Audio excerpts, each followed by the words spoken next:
Inuuna ko lang tong bawang at atin na rin isusunod yung ating hiniwang sibuyas, guys. Ayan na.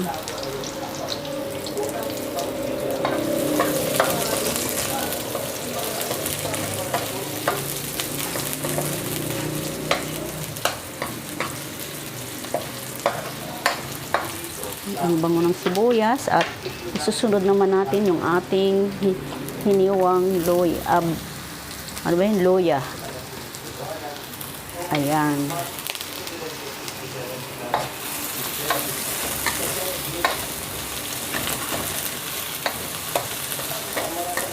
Yung iba, kapag ka nagisa ng nagluto ng pusit, may kasama pang kamatis. Pero ako, hindi ako nagsasama ng kamatis. Ano to guys? Style Bisaya. So, atin ang isusunod yung ating pusit.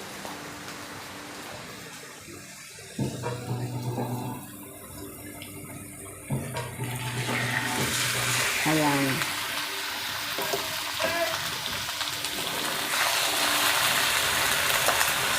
Sandali lang tulutuin guys. Atin ang ilalagay itong sili. Ayan guys, meron ng suka yan. At saka meron na ring lalagyan natin ng kunting asin. Ipampasarap na, may suka na. Lagay tayo ng oyster sauce. Kunting asin lang yung nilagay ko guys kasi maalat tong oyster sauce. Titikman na natin yung ating nilutong pusit.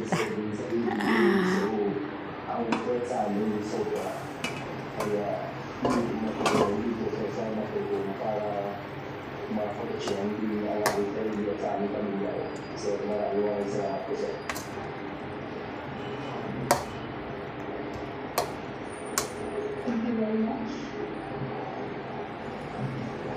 very much. We will open the floor for questions.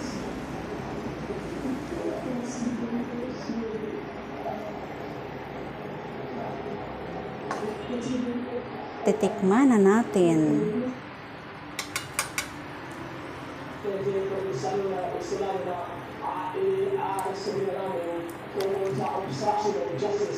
Sarap. Okay na to guys, okay na. Tama na yung timpla. Perfect.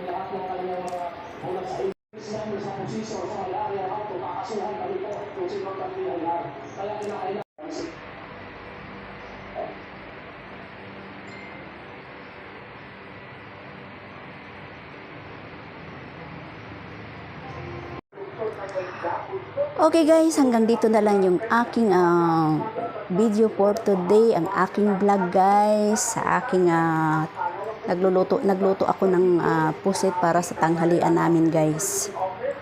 Anyway, hindi naman yung lutong-luto guys, lutong-luto kasi half cook lang yung pagkaluto ko sa pusit guys, kaya napakasarap, malambot lang yung pagkagat mo ng pusit.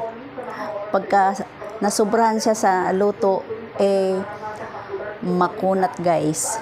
Try nyo magluto ng pusit nga. Hindi masyadong para hindi siya makunat. Ang hinaluan ko siya ng oyster sauce. Ganon ako magluto guys. Try nyo.